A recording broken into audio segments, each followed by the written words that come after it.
biasanya tidak berwarna, kemudian tidak mudah menguap, tidak mudah larut di dalam air, dan bisa larut pada suatu pelarut organik. Selanjutnya, terkait sifat, dia mempunyai satu sifat yang asam dan pahit, tapi biasanya dominan pahit. Jika kalian makan sesuatu ya, misalkan alpukat deh, atau kopi deh, dia kan mayoritas. Assalamualaikum warahmatullahi wabarakatuh. Ya, hari ini kita akan mempelajari tentang materi alkaloid ya. Sebelumnya mungkin sebagai pendahuluan, apakah kalian tahu obat-obatan pertama apa yang diketemukan secara kimia? Ya pasti golongan alkaloid, Bu. Kan ini akan membahas alkaloid. Iya sih, benar. Memang obat pertama yang ditemukan secara kimia itu adalah opium. Nah, opium itu merupakan getah kering Apium papaver somniferum ya. Nah, opium ini memang digunakan mulai dari berabad-abad yang lalu gitu, sebagai analgesik maupun narkotik. Nah, pada tahun 1803, De Rosny itu mengisolasi alkaloid semi murni dari opium yang diberi nama narkotin. Dan Seth Turner di tahun 1805 juga melakukan penelitian lanjutan gitu terhadap opium ini. Dan ternyata berhasil diisolasi yang namanya morfin. Nah, itu mungkin salah satu cuplikan senyawa alkaloid yang sampai saat ini itu eksis. Apakah hanya morfin saja di alkaloid? Tentu tidak. Nanti kita akan pelajari lebih lanjut mulai dari definisi sampai aktivitas biologi dari alkaloid ini.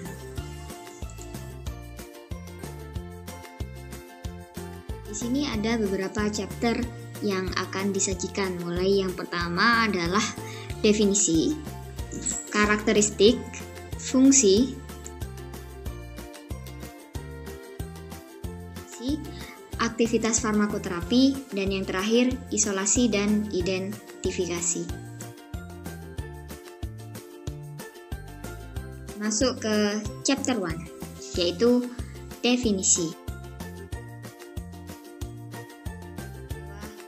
Definisi dari alkaloid itu adalah the term alkaloid, alkali-like, is commonly used to design basic heterocyclic nitrogenous compound of plant origin that are physiologically active. Nah, apa sih maksudnya? Katanya kan susah ya pakai bahasa Inggris ya.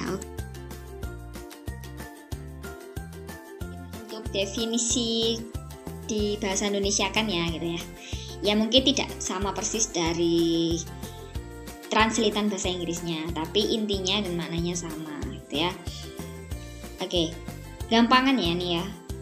Definisi dari alkaloid itu adalah zat dengan unsur nitrogen yang berada dalam molekulnya dan terhubung setidaknya pada 2 atom karbon. Nah, molekul harus memiliki setidaknya 1 cincin, tetapi ya tidak selalu heterosiklik bentuknya. Masuk ke chapter kedua, kita akan membicarakan tentang karakteristik dari alkaloid itu. Karakteristik alkaloid itu yang pertama dari bentuknya. Pada umumnya, alkaloid ini memiliki bentuk seperti layaknya kristal yang halus dan biasanya tidak berwarna. Kemudian tidak mudah menguap, tidak mudah larut di dalam air, dan bisa larut pada suatu pelarut organik. Nah, selanjutnya terkait sifat, dia mempunyai satu sifat yang asam dan pahit, tapi biasanya dominan pahit. Jika kalian makan sesuatu ya, misalkan alpukat deh atau kopi deh, nah dia kan mayoritas atau didominasi oleh rasa pahit. Nah, bisa jadi di dalamnya itu banyak kandungan alkaloid. Kalau nggak percaya ya nanti kita cek apakah di dalam kafein atau kopi ya, teh gitu kan, apakah ada senyawa alkaloid. Nah, itu cek aja nanti. Kemudian yang ketiga adalah efek. Nah, efeknya alkaloid itu ternyata dapat menimbulkan efek fisiologis gitu ya, dan juga aktif secara optis. Nah, ini yang berkaitan dengan mata ya. Dan yang keempat terkait kelarutan, tadi kan dibilangnya larut dalam pelarut organik. Nah, pelarut organik itu diantaranya larutan eter, kloroform, dan bentuk garam larut air, gitu ya. Kemudian kandungan dari alkaloid, ya jelas tadi di definisi sudah dicantumkan sebenarnya, terdiri dari satu atom nitrogen yang pada mulanya dihasilkan dari asam amino. Nah, ini kalau pada mulanya, awalnya, nanti berkaitan dengan biosintesis ya. Selanjutnya akan kita bahas. Kemudian untuk reaktivitas, dia dapat bereaksi dengan unsur Hg, merkuri ya, Au, Pt, dan bereaksi Dragendorf. Chapter ketiga mengenai fungsi TAP. Bagi tanaman ya. Yang pertama, alkaloid itu merupakan racun untuk menolak gangguan serangga dan hewan herbivora bagi tanaman. Kemudian detox. Sebagai hasil akhir dari metabolisme atau metabolis sekunder dengan fungsi untuk detoksifikasi senyawa-senyawa yang toksik. Kemudian yang ketiga, menjadi regulasi faktor pertumbuhan dari suatu tanaman. Nah, alkaloid ini dapat menjadi stimulator dan inhibitor dari pertumbuhan tanaman. Dan yang terakhir adalah sebagai cadangan unsur nitrogen. Nitrogen kan juga salah satu nutrisi ya untuk tumbuh dari suatu tanaman.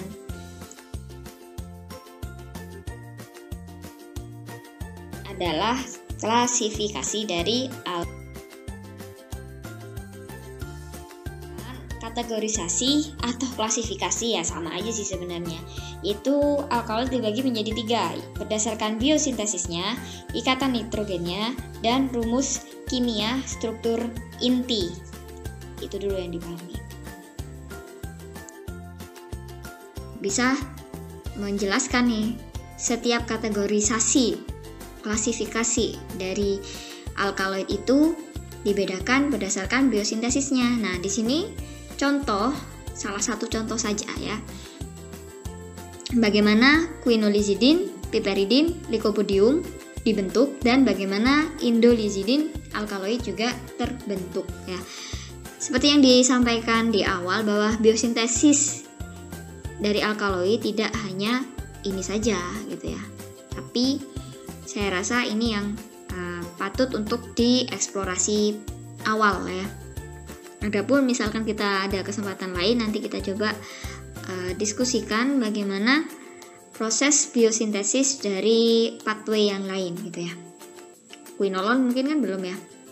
Oke, yang ini dulu aja, bahwa piperidin, quinolizidin, dan lycopodium alkaloid itu berasal dari L-lisin yang dibantu oleh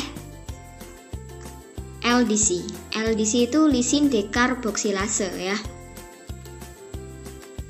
Nah, setelah menjadi kadaverin,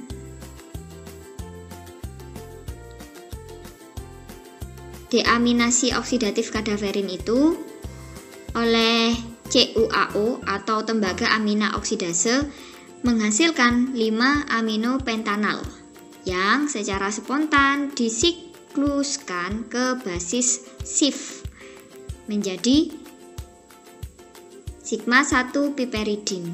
Ya, dari sinilah dia menjadi bahan dasar atau inti dari golongan alkaloid quinolizidin, piperidin, dan lycopodium. Oke.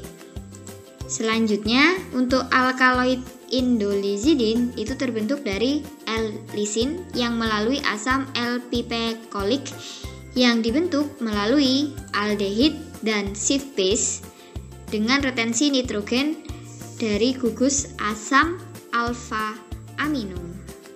Ya.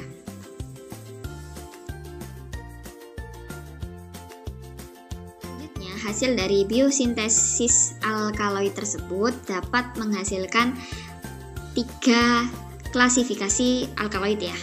Yang pertama adalah true alkaloid atau alkaloid sejati. Dia dikatakan alkaloid sejati jika memiliki struktur N heterosiklik dan dia juga berasal dari derivat asam amino. Contohnya morfin, kodein, papaverin ya. Kemudian adalah pseudo alkaloid. Dia memiliki struktur N heterosiklik di rumus intinya, tetapi dia bukan derivat dari asam amino. Contohnya diterpen alkaloid, steroid alkaloid gitu ya. Kemudian yang terakhir adalah protoalkaloid. Nah, struktur N-asiklik ya, berbeda dengan yang lain, dia tidak berbentuk heterosiklik tapi asiklik. Tapi dia memang tetap berasal dari derivat asam amino, misal efedrin, meskalin, dan kolkisin gitu ya.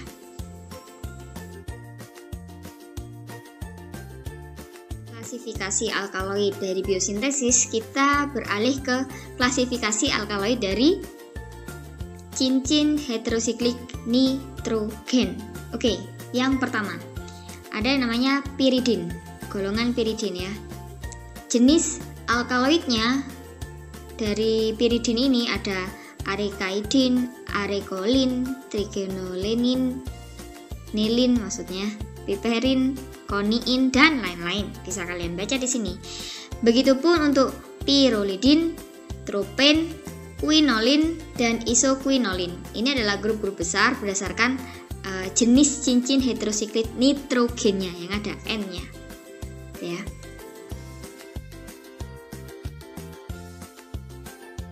Ini klasifikasi alkaloid berdasarkan jenis cincin heterosiklik nitrogennya. Ada fenantrena, contohnya adalah opium, fenetilamin, contohnya meskalin, efedrin, dan dopamin, dan indol, triptamin, ergolin, beta karbolin, dan seterusnya. Sekarang kita masuk ke klasifikasi alkaloid berdasarkan rumus kimia struktur inti. Nah, di sini kalian mungkin akan lebih clear ya, kenapa alkaloid itu banyak sekali struktur intinya gitu kan. Berbeda dengan senyawa metabolit sekunder yang lain ya. Mungkin kalian lihat, mungkin mereka hanya ada tambahan gugus saja. Struktur intinya ya sama itu aja gitu kan ya. Tetapi untuk alkaloid ini sedikit spesial ya. Karena macam-macam N dan siklik kan berdasarkan definisinya itu ternyata ada beberapa variasi gitu ya. Nggak bisa hanya kita melihat satu N, satu siklik. Nah, itu yang namanya apa? Siklik yang seperti apa?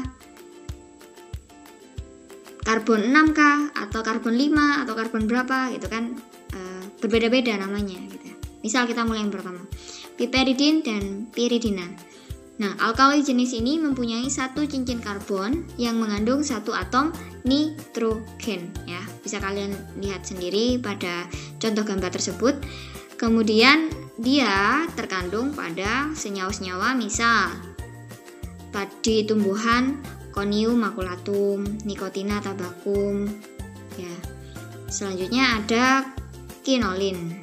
Dia berasal dari tumbuh-tumbuhan sejenis Cinchona ledgeriana dari famili Rubiaceae.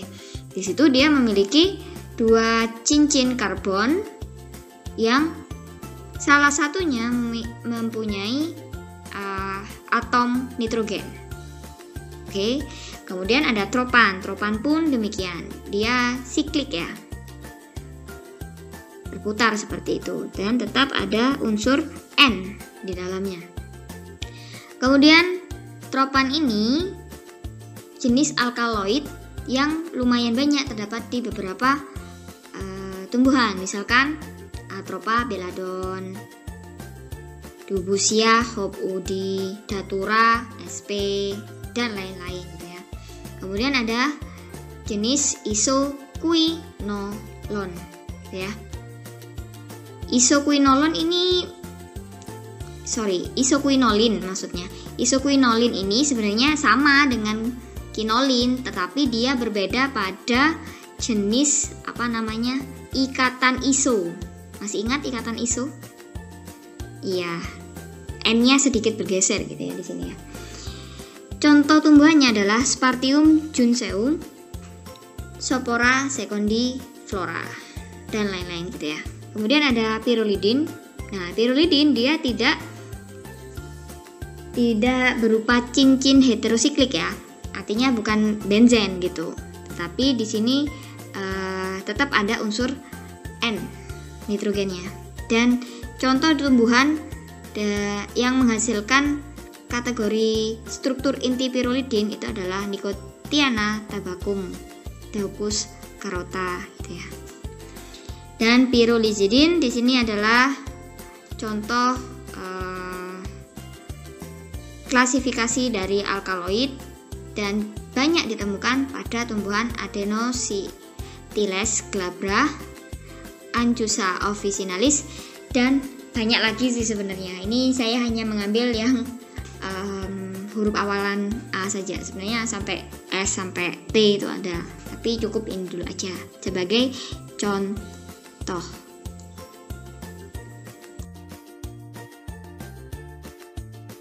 Klasifikasi alkaloid berdasarkan rumus kimia struktur intinya. Di sini ada indol dari tumbuhan Rauvolfia serpentin. Di sini dia juga memiliki 2 cincin karbon dengan 1 cincin indol gitu ya. Tetap ada tetap ada unsur N di dalamnya. Kemudian ada alkaloid imidazol, dia berupa cincin karbon yang mengandung 2 atom nitrogen. Ya. Bisa ditemukan pada tumbuhan Jaborandi Paraguay. Selanjutnya ada alkaloid purin.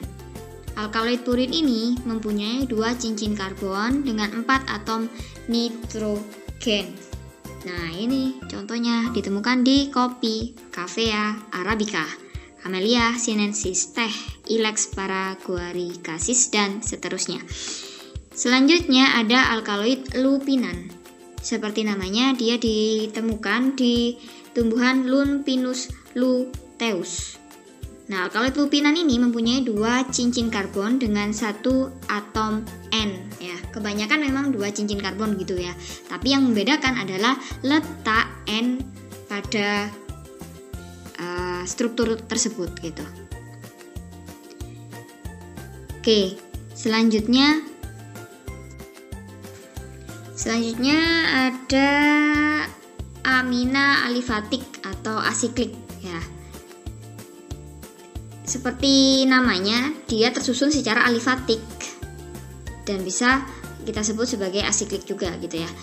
Contoh dari tumbuhan yang menghasilkan alkaloid jenis ini adalah Lopopora sp, kemudian Colchicum autumnale, dan seterusnya gitu ya. Yang terakhir adalah alkaloid steroid. Dia mengandung 2 cincin karbon dengan 1 atom nitrogen dan 1 rangka steroid yang mengandung 4 cincin karbon. Nah, untuk steroid ini, jenis steroid ini ya, berdasarkan struktur intinya steroid ini, dia ditemukan pada tumbuhan Veratrum viridae, Veratrum album, dan Sconecaulon officinalis. 5. Pada chapter 5 ini akan dibahas terkait dengan aktivitas farmakoterapi. Ternyata dari beberapa literatur yang saya kumpulkan, gampangannya ini deh gitu ya. Sebenarnya kalau dibahas lebih lanjut itu bisa saja. Ya nanti mungkin ada waktu diskusi tersendiri gitu ya. Intinya bahwa senyawa alkaloid itu dapat bersifat sebagai antipiretik, antimalaria. Nah, alkaloid jenis apa yang bertanggung jawab gitu ya? Ternyata quinin ya. Dan antimalaria ini juga kita gunakan saat ini untuk terapi COVID ya, pandemi COVID-19. Oke lah, ya itulah intinya ya. Tetap lagi-lagi dia senyawa alkaloid itu maksud saya. Kemudian ada antihipertensi, contohnya adalah reserpin, vinkamin, stimulan atau aprodisiak juga, yohimbin, pengobatan asam urat. Nah ini seringkali ya kita tahu colchicin ya. Dia first line-nya kan untuk asam urat sebenarnya, akut, asam urat akut terutama. Analgesik contohnya morfin, antitumor vinblastine dan vincristin, antikolinergik itu atropin, skopolamin, yosiamin, dan untuk anti aritmia ajmalin dan quinidin gitu ya. Di sini ada isolasi dan identifikasi dari alkaloid.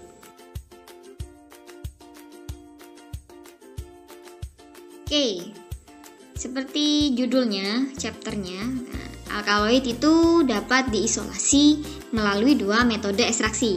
Apakah hanya 2? Tentu saja tidak, tapi ini yang paling mudah dan sering kita gunakan, terutama di di ranah pendidikan ya, yaitu metode sokletasi dan reflux.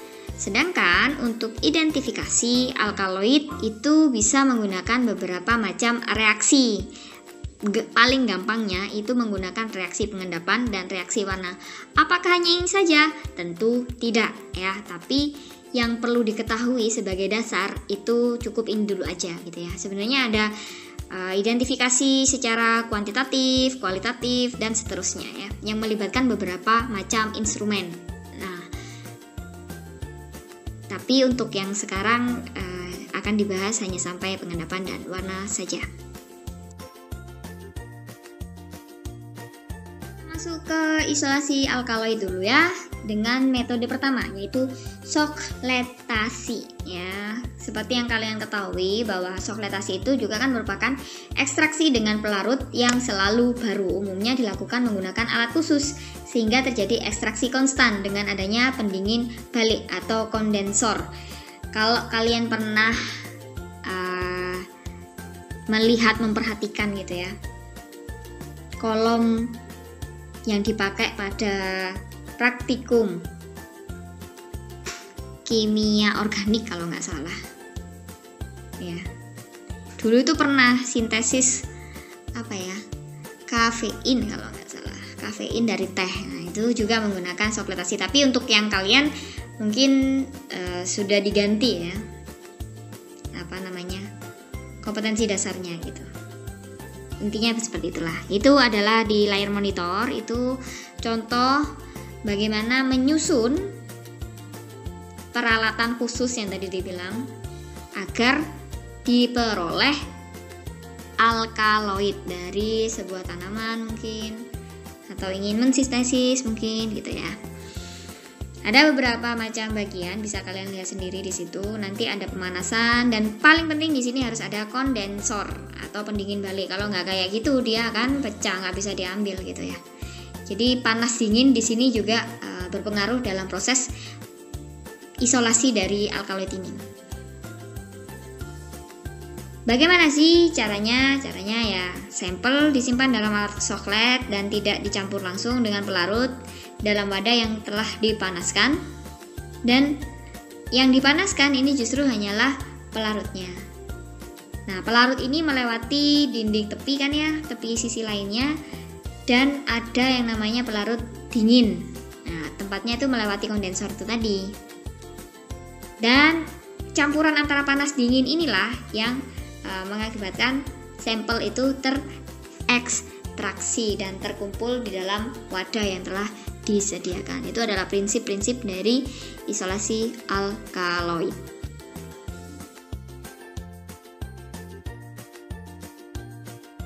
Nah, isolasi alkaloid ini lebih detail ya dijelaskan secara sokletasi.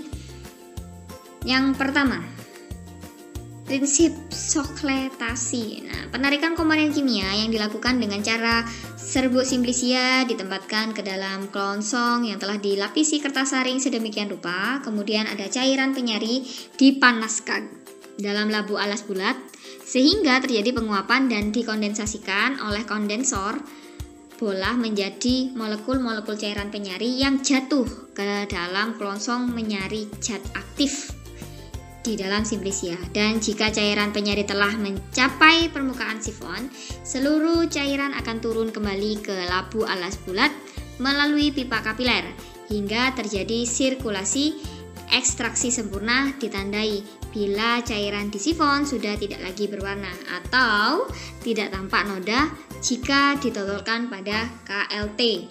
Nah, sirkulasi ini telah mencapai 20-25 kali biasanya.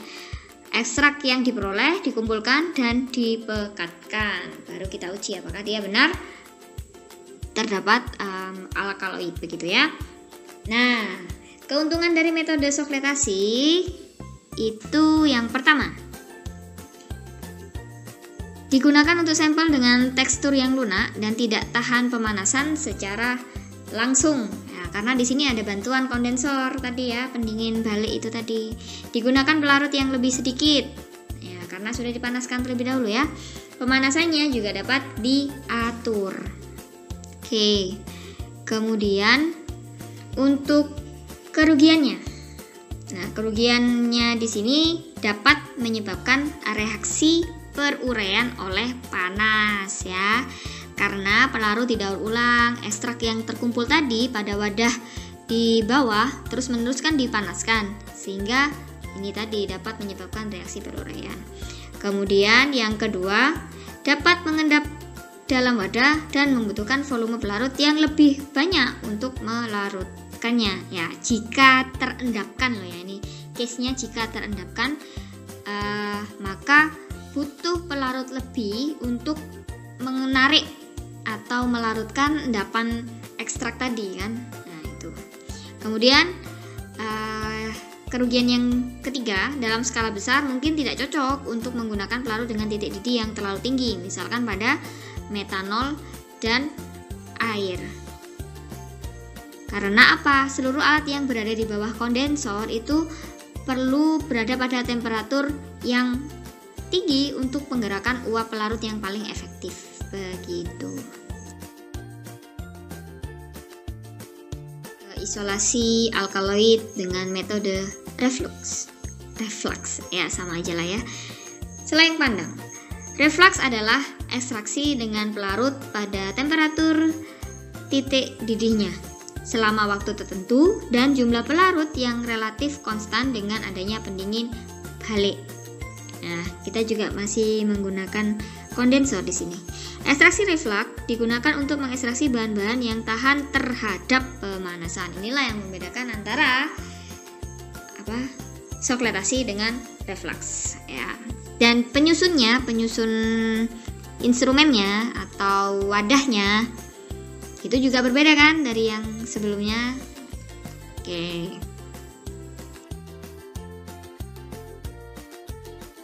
Di sini dijelaskan bahwa prinsip dari sokletasi itu adalah penarikan komponen kimia yang dilakukan dengan cara sampel dimasukkan ke dalam labu alas bulat bersama dengan cairan penyari lalu dipanaskan.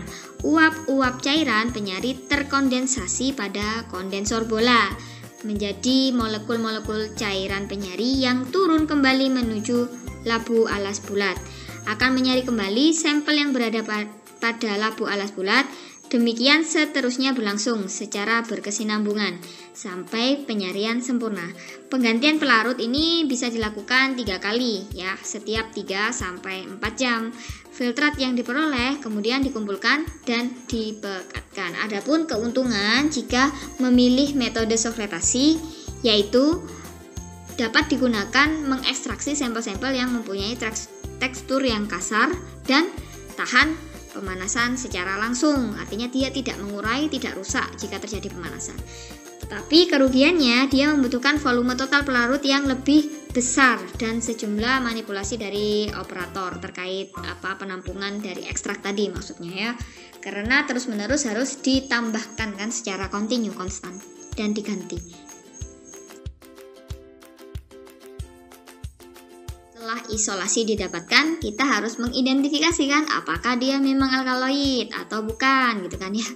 Kita cek dengan cara apa? Pertama, dengan reaksi Dragendorf. Nah, mungkin reaksi ini sudah tidak asing lagi bagi Anda semua ya, karena sudah dilakukan percobaan ya di lab kemarin kan.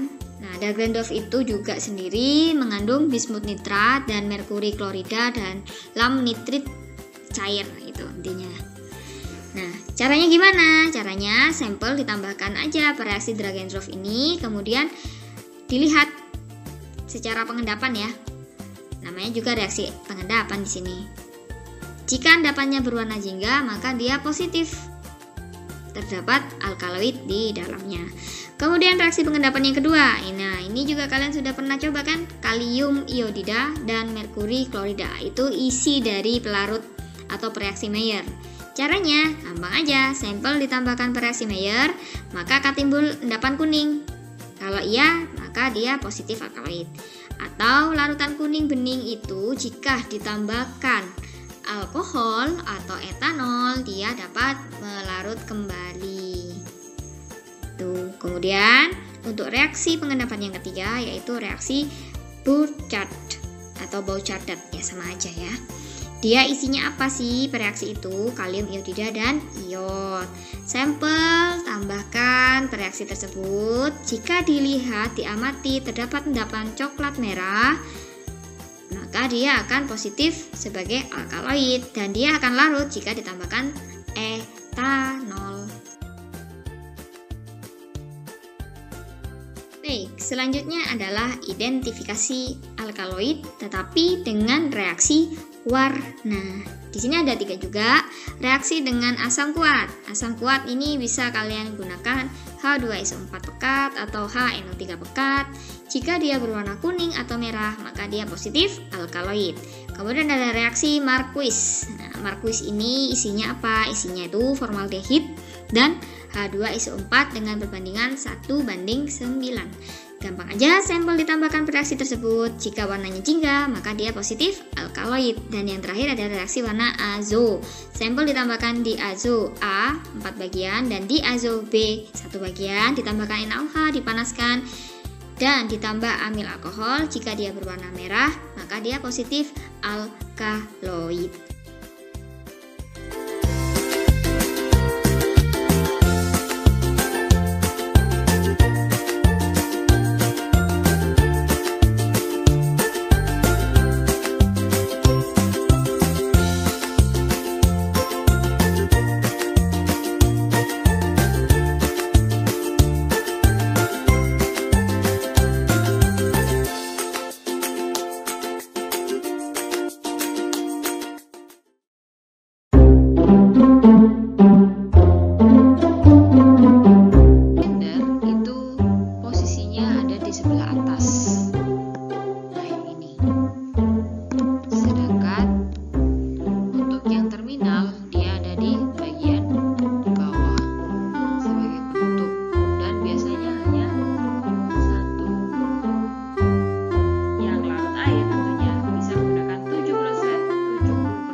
Materi fitokimia hari ini adalah tanin.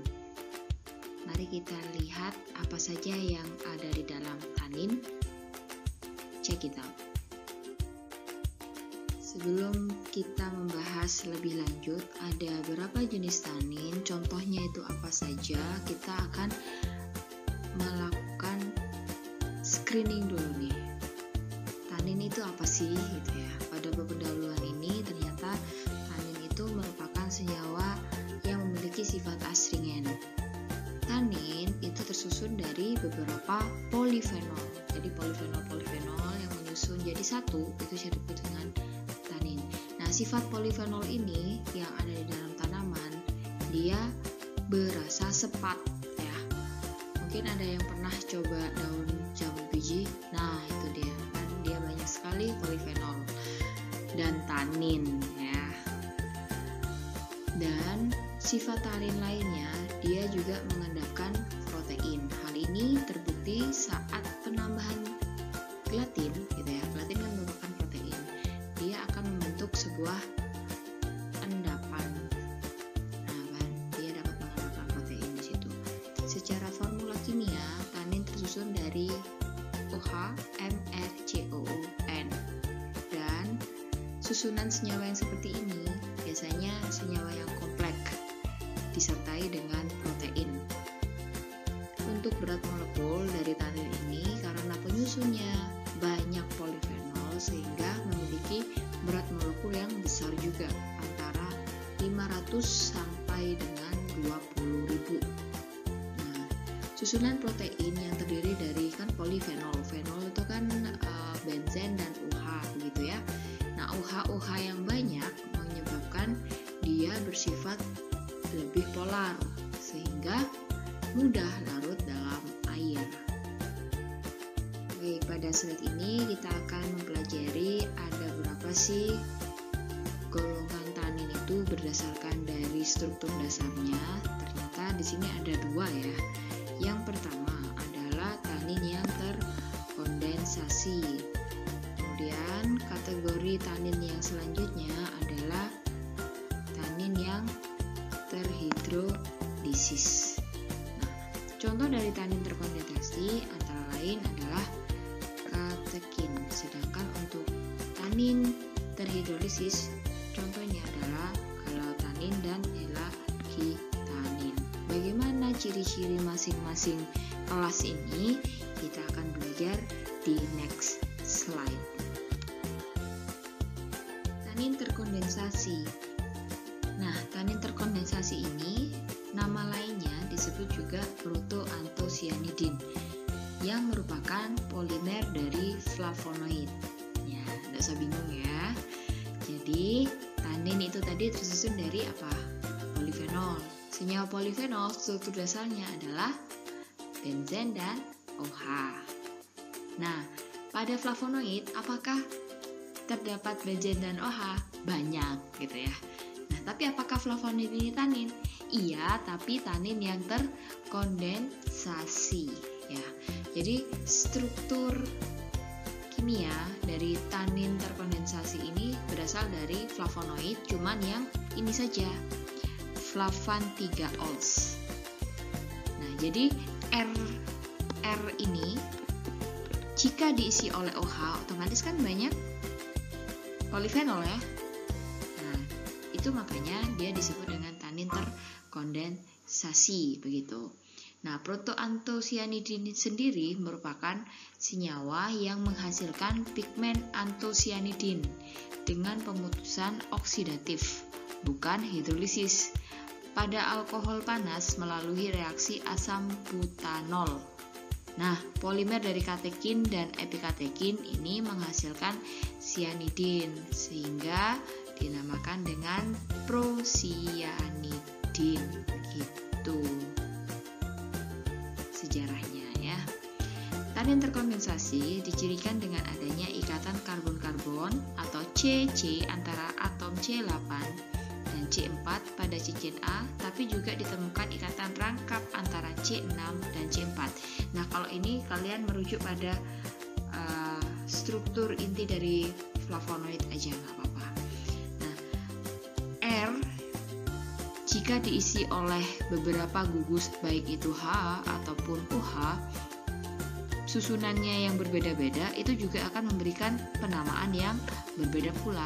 Nah, R1, R2, R3, R4, R5 ini hanya terisi dari H dan OH saja ya. Tapi mana yang mengisi H dan OH pada R keberapa gitu ya.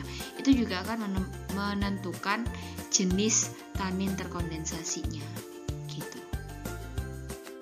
Masih lanjutan dari tanin terkondensasi atau proantosianidin.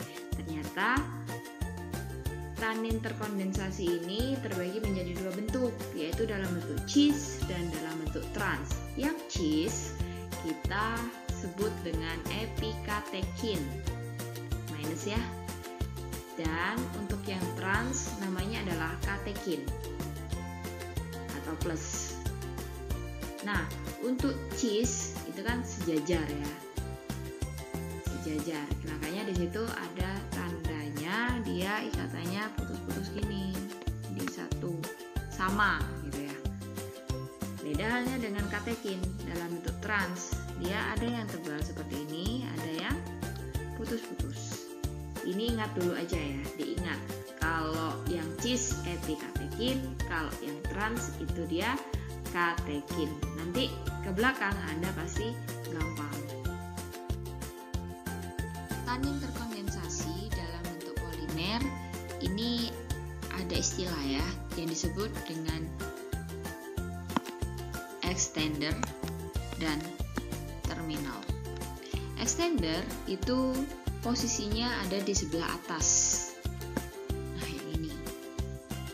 Sedangkan untuk yang terminal dia ada di bagian bawah sebagai penutup dan biasanya hanya satu buah saja. Kalau mereka polimer kan banyak-banyak nih susunannya nih. Yang banyak di atas pokoknya atau susun dari 5, 4, 3 seperti itu namanya extender. Sedangkan untuk yang sisanya satu di bawah itu pasti yang namanya adalah terminal, begitu ya. Nah, ada beberapa istilah pada tanin terkondensasi. Ini adalah struktur senyawa tanin, tapi yang bentuk apa? Ini ada yang tebal, ada yang putus-putus gitu.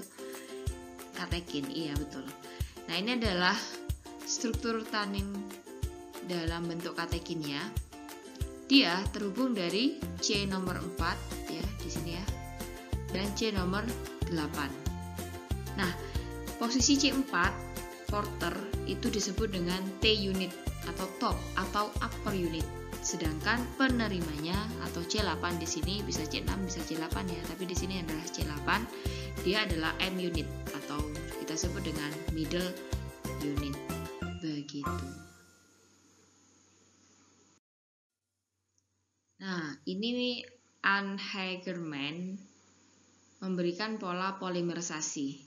Nah, gambar B1, B2, B3, B4 masing-masing memiliki nama ya. Intinya kalian yang harus lihat di sini antara extender dan terminal. Dia itu susunannya seperti apa? Apakah cis, apakah trans, apakah cis dan cis, trans atau trans dan cis? Gimana sih maksudnya? Kita lanjut ke next slide. Nah, di sini coba kalian perhatikan ya. Contoh dari procyanidin B1. B1 itu tadi apa? Epikatekin 4 beta 8 katekin. Jadi epi di situ apa? Cis. Ya. Kalau katekin trans. Jadi extendernya apa dan terminalnya apa? Iya, betul. Extendernya epikatekin dan terminalnya katekin. Ada nggak ya?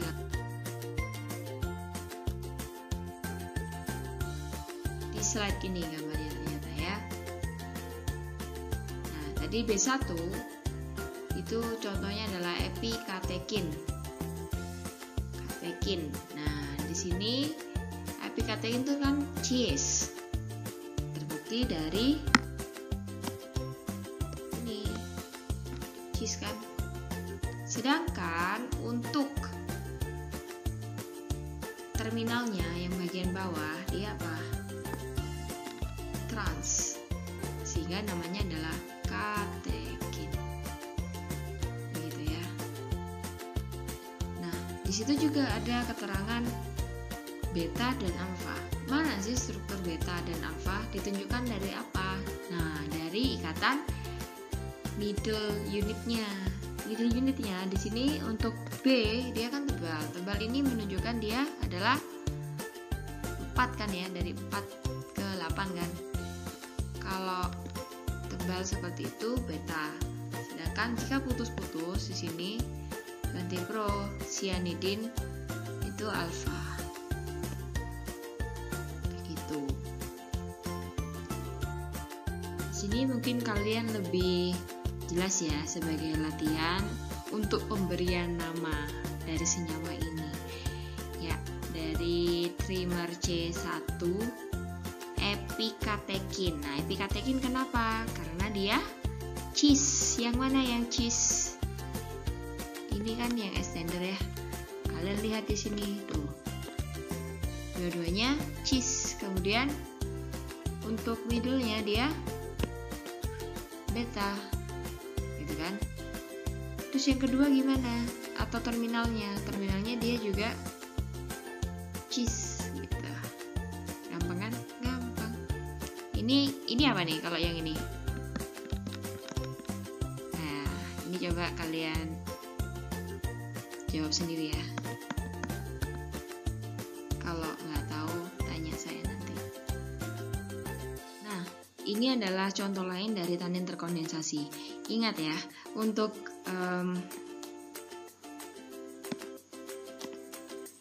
ini dan ini itu tidak ada hubungannya.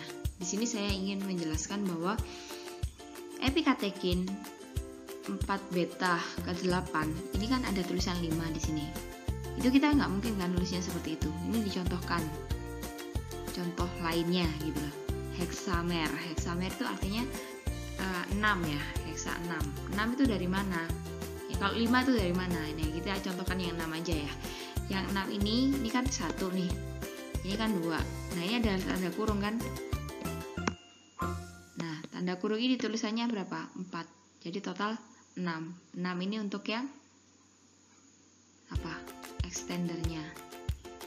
Begitu. Ya, contoh nyatanya itu ada di kulit kayu Cinnamomum cassia dari famili Lauraceae. Nah, itu cukup clear ya. Baik. Kemudian selanjutnya yang di sebelahnya ini adalah contoh dari tanin yang bentuknya dimer. Dimer itu apa? Dimer itu kayak cermin gitu loh, Dek. Jadi antara ini dan ini dan ini itu sama semua strukturnya. UH-nya, letak H-nya gitu ya. Itu sama semua. Itu namanya dimer, kayak cermin gitu. Sama. Nah, ini biasanya juga bisa ditemukan pada kulit pohon Candelia candle. Cantik ya namanya. Atau dari famili Rhizoporaceae. Biasanya sebagai penyama kulit. Susunannya ini ya. Begitu. Secara empiris, tanin ini dapat memiliki bioaktivitas, antara lain anti kanker, anti mutagenik, dan antioksidan. Kemudian ada anti mikroba, anti diare, obat sariawan maupun obat anti diabetik. Tapi ini masih secara empiris. Secara penelitian, si tanin terkondensasi ini memiliki beberapa aktivitas farmakologi.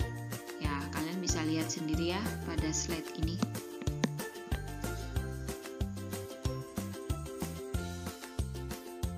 Tanin terhidrolisis ya. Tadi kita udah belajar tanin terkondensasi.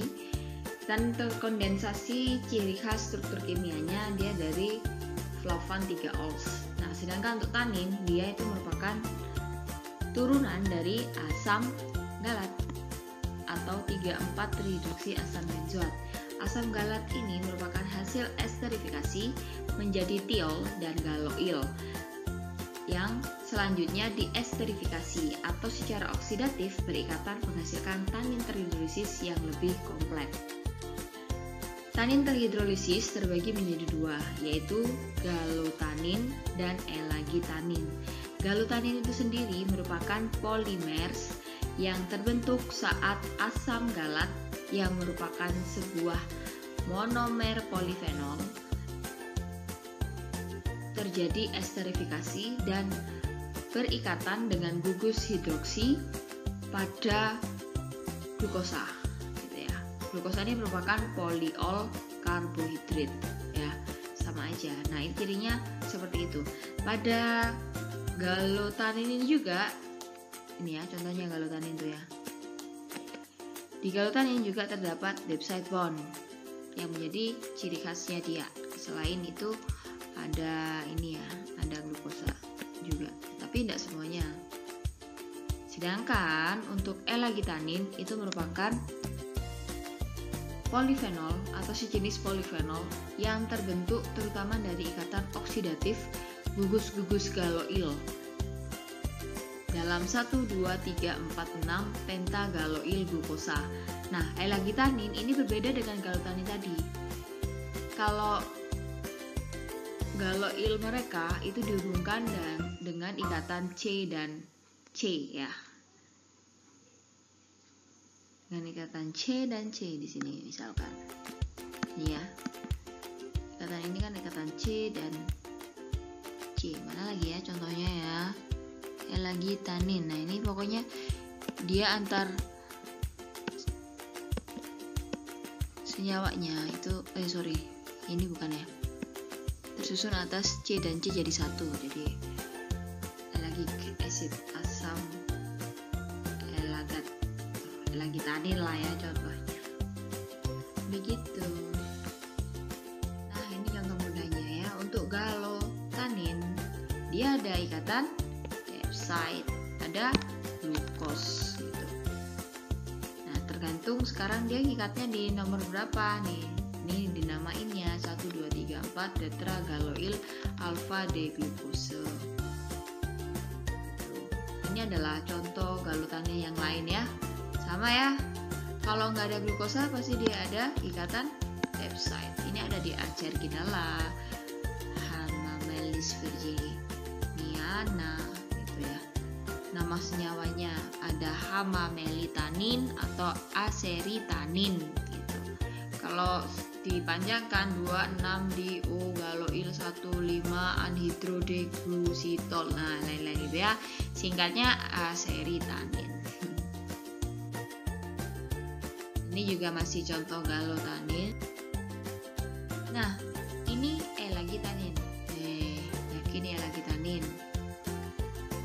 Yang mana yang elagitanin? Yang ini ya. Ini kan bukan ya. Jangan bingung. Kelompok elagitanin terdiri dari 2 asam galat yang terhubung atom C dengan atom C-nya. Sedangkan dengan glukosa dihubungkan dengan ester.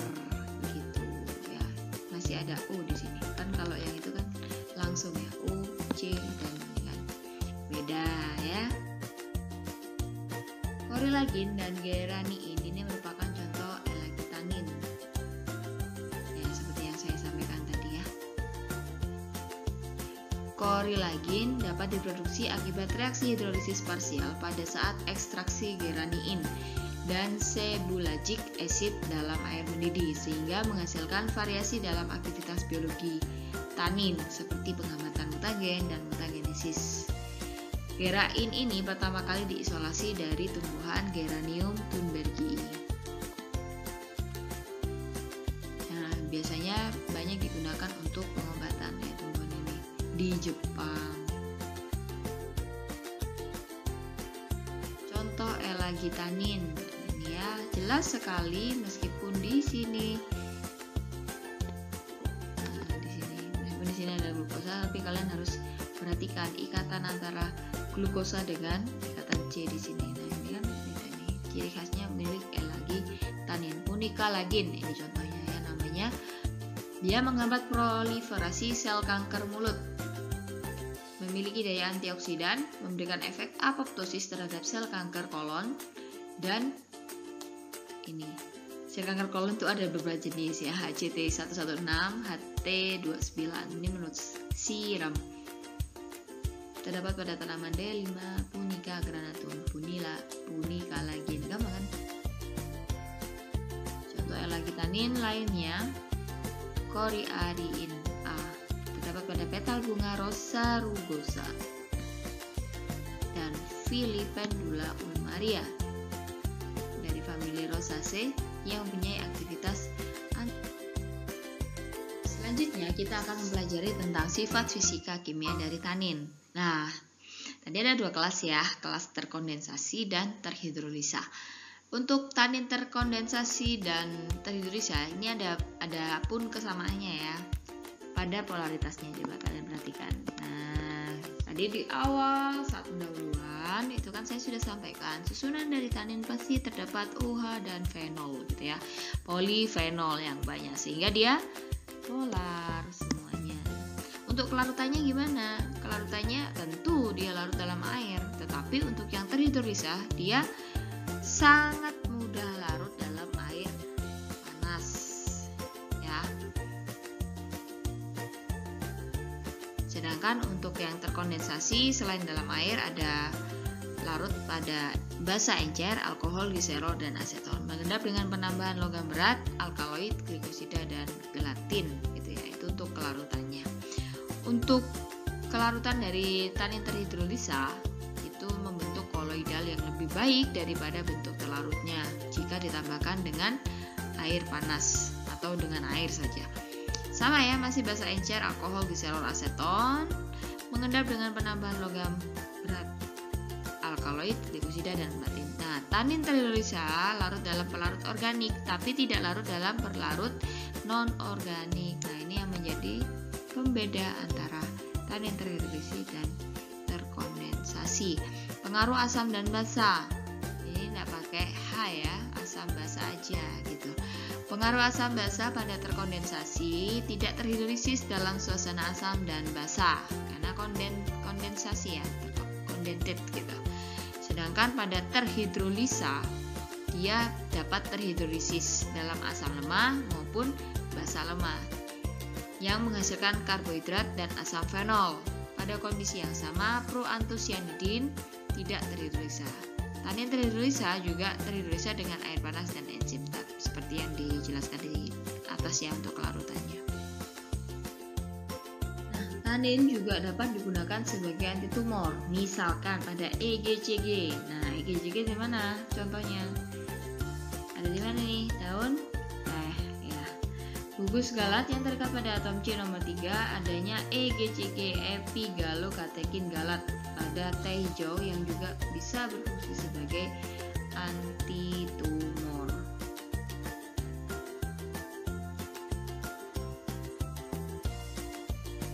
Gitu ya.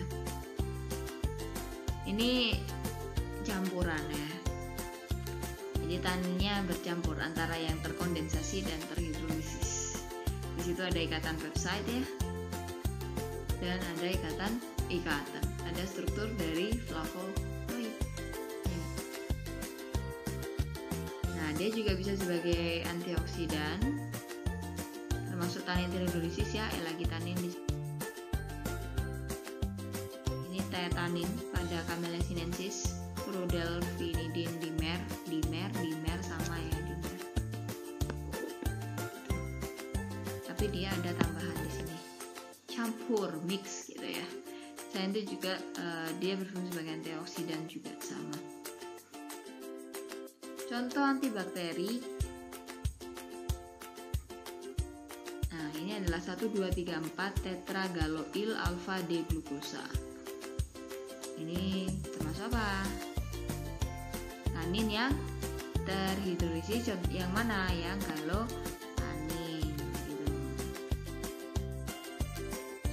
Untuk obat kumur prosianidin. Nah, ini termasuk apa nih? Yang mana nih? Lavantigaol. Berarti tanin terkondensasi ya, dilihat ininya juga. Tuh, pintar ya. Antihepatotoksik.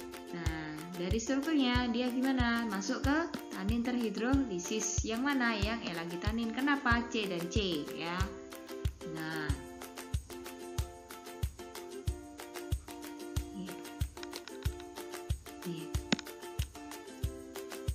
oke. Tanin yang lain gitu guys.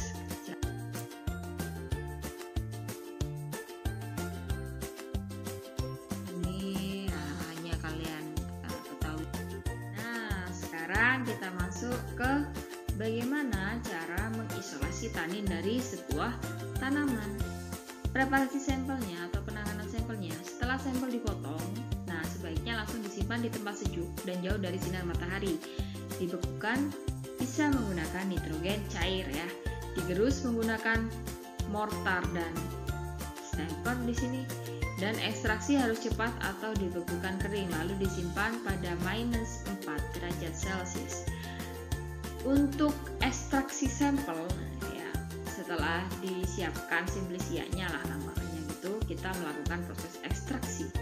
Tanin diekstraksi dengan pelarut organik yang larut air tentunya, bisa menggunakan 70% aseton dan 30% air, atau perbandingannya 80:20 atau 90:10.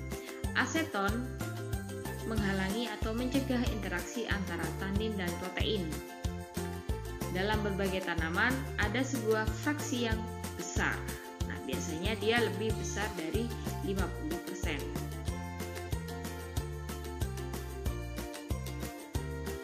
dari tanin yang tidak dapat diekstrak, insoluble tannin. Nah, ini yang misalkan kalian melakukan pengujian tanin tapi tanpa proses preparasi. Nah, ini nih.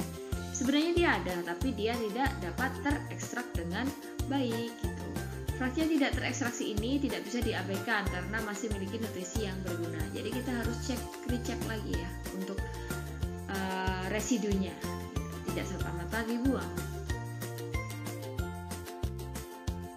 Untuk isolatnya atau pemurnian sampel itu bisa dilakukan dengan bahan yang diekstraksi menggunakan pelarut aseton 80% atau aseton 90%. Ini kan nanti akan bentuk ekstrak cair. Nah, ekstrak cair ini diuapkan pelarutnya atau asetonnya dalam vakum rotavapor sampai aseton atau pelarutnya hilang, sehingga terbentuk ekstrak kental. Kalau misalkan semuanya dihilangkan ya, atau sisanya air mungkin ya. Larutan air disaring lalu dipartisi dengan etil asetat. Kedua larutan dipekatkan, diperoleh ekstrak pekat dalam air dan dalam etil asetat. Dua-duanya ini jangan dibuang, bisa jadi di dalamnya ada tanin masing-masing. Ya, bisa nggak? Bisa terlarut dalam etil asetat yang notabene kepolarannya lebih semipolar, sedangkan untuk yang terlarut dalam air berarti senyawa-senyawa taninnya di situ yang air. Kenapa ada non-polar? Ingat, ini tanin ya. Ekstrak dipisahkan dengan kromatografi kolom. Nah, ini proses fraksinasi atau isolasi bisa menggunakan ini juga. Contohnya, fase diam di sini adalah Cefadec LH20. Apa bedanya dengan normal phase silica gel gitu ya? Ya, silakan dicari. Ini menjelaskan tentang identifikasi tanin. Jadi dengan reaksi FeCl3 dia akan menunjukkan warna hijau hitam atau kehitaman dan hijau biru gitu ya, intinya gelap gitu. Nah, jika muncul warna ini maka keterangannya adalah tanin tipe catechol. Larutan gelatin, nah kemarin coba diperhatikan ya, dipraktikumkan maksud saya. Jika ditambahkan larutan gelatin 0,5%, pH 4, kemudian ditambahkan dengan HCl, yang terbentuk adalah endapan putih, sehingga dia positif terdapat tanin. Ekstrak tanaman ditambah dengan NaHPO4 dihangatkan, kemudian didinginkan lalu disaring, filtratnya ditambahkan dengan larutan phenazone 2%. Jika terjadi endapan, dia juga akan positif tanin. Sekarang, bagaimana cara membedakan tanin terhidrolisis dengan tanin terkondensasi? Nah, ini ya. Tanin kurang lebih 0,4% dari ekstrak itu ditambahkan dengan 2 kali volume asam asetat 10% dan 1 kali volume PB asetat. Artinya dia ketambahan asam asetat dan logam. Jika mengendap, maka galutanin. Jika tidak mengendap, maka terkondensasi. Nah, galutanin merupakan produk tanin terhidrolisis ya. Tadi kalian cek coba di sifat kimianya antara terhidrolisis dan terkondensasi. Itu sangat jelas dan gampang sekali ya di sini. Identifikasi tanin terkondensasi. Nah, tanin ditambahkan dengan larutan vanilin 1% jika dia berwarna merah, maka dia bisa tanin terkondensasi ataupun monomer dari flavanol. Nah, jika dia ditambahkan reaksi asam butanol, leukoantosianidin, proantosianidin, 3-deoksiproantosianidin, nah itulah ya. Contohnya senyawa tanin ditambahkan dengan asam butanol, dia juga akan membentuk warna merah yaitu antosianidin. Sedangkan yang ini menjelaskan tentang identifikasi tanin terhidrolisis untuk galutanin. Nah, yang pertama di metanolisis menggunakan metanol anhidrous dan asam sulfat 18 molar 85 derajat Celcius selama 20 jam.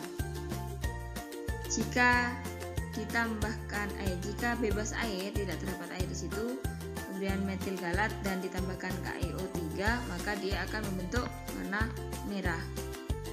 Sedangkan Jika ada air, maka dia disebut asam galat. Ini menggunakan reaksi KiO3 ya. Sedangkan uji lainnya untuk mengecek ada tidaknya galutanin itu dengan bereaksi rodanin. Dihidrolisis dalam H2SO4 2N 100 derajat Celcius selama 26 jam dan dalam H2SO4 2N 100 derajat Celcius selama 26 jam. Sama ini ya, mohon maaf ya, dihidrolisis dalam H2SO4 lah intinya. Dia akan terbentuk asam galat bebas. Ini ditambah rodanin. Jika ada reaksi maka dia adalah galutanin. Sekarang bagaimana identifikasi L-hagitanin? Nah, L-hagitanin ini dihidrolisis dulu dengan H2SO4 sama ya 2N, cuma dia lebih singkat waktunya yaitu 10 jam. Sehingga terbentuk asam elagat ya. Nah, asam elagat ini ditambahkan dengan NaNO2. Jika terbentuk warna merah karmin, maka dia terdapat L-hagitanin.